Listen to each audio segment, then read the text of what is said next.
श्रोतहो नमस्कार. ऐसी अक्षरे रसिके या कार्यक्रमामध्ये आज आपण ऐकणार आहोत अरुण काकतकर यांनी लिहिलेला ललितबंध अक्षर बाकी. आज ऐकूया तिसरा भाग.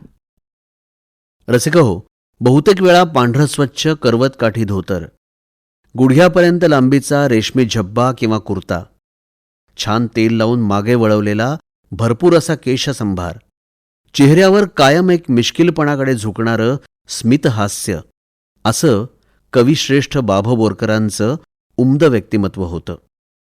त्यांनी आकाशवाणीमध्ये काही काळ काम केलं. दूरदर्शनच्या प्रतिभा आणि प्रतिमा कार्यक्रमात माझ्या गोव्याच्या भूमीत सारख्या काही कवितांवर दृश्यात्मक साज चढवावा म्हणून मी चित्रीकरण समूह घेऊन गोव्याला गेलो. तिथे एक संपूर्ण दिवस बाकीबाबांसोबत हिंडून गोव्यातील मंगेशी, शांतादुर्गा आदी मंदिरं, तिथं मंदिरासमोरच्या तळ्यात एका लहानशा तरीवरची श्रद्धेयाची पालखी यासारखी अनवट दृश्य, बाकीबाबांचं बोरी गावातलं घर, एका चिमण्याला केवड्याच्या हातानं साळीचा रे भात भरवणारी त्यांची माय, अशी बरीच चित्रांकनं करून ती ते कविता सादर करत असताना सुयोग्य ठिकाणी पेरलीसुद्धा. तिथं बोरकरांनी एका कवितेसंदर्भातली दृश्य मला घ्यायला सांगितली. गोव्यात एका हॉटेलच्या मागे एका गडसदृश्य तटबंदीवर उसळत्या लाटा आदळून फेसाळत ओसरल्याचं मोहक चित्र केवळ विलोभनीय होतं.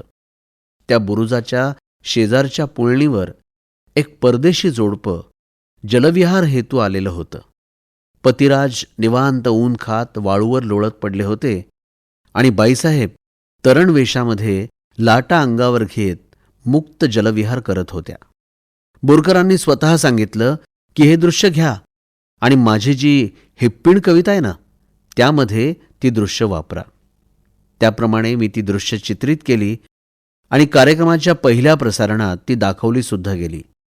गोवा म्हणजे रुपेरी वाळूच्या पुळणी, समोरच्या तळ्यात प्रतिबिंबित होणारी मंदिरांची गोपुरं, उन्हाळ्यात रंध्रारंध्रातून दमट उष्म्यामुळे उसळणाऱ्या स्वेदधारा आणि पावसाळ्यात अक्षरशः कोसळणाऱ्या पर्जन्यधारा. ऐन पावसाळ्याच्या तोंडावर दूर क्षितिजावर समुद्राशी सलगी करू पाहणाऱ्या कृष्णमेघांच्या पंक्तीचं ओथंबलेपण न्याहाळताना बाकीबाब सहज लिहून जातात, समुद्र बिलोरी आईना सृष्टीला 5वा महिना. अशा मेघाच्छादित हुरहुर लावणाऱ्या वातावरणात बाकीबाबांच्या चित्तवृत्ती सजग होऊन ते उत्स्फूर्तपणे गायला लागतात, गडद निळे जलद भरूनी आले.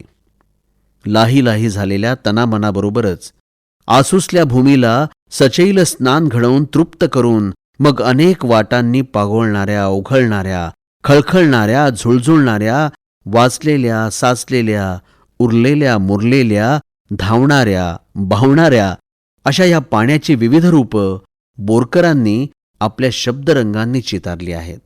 आणि मग श्रावणातला ऊन पावसाचा खेळ, साळीच्या बालकांना सुखावणारा, खुलवणारा, हसवणारा, त्याचं हे वर्णन आणखी एका प्रसन्न रचनेमधलं.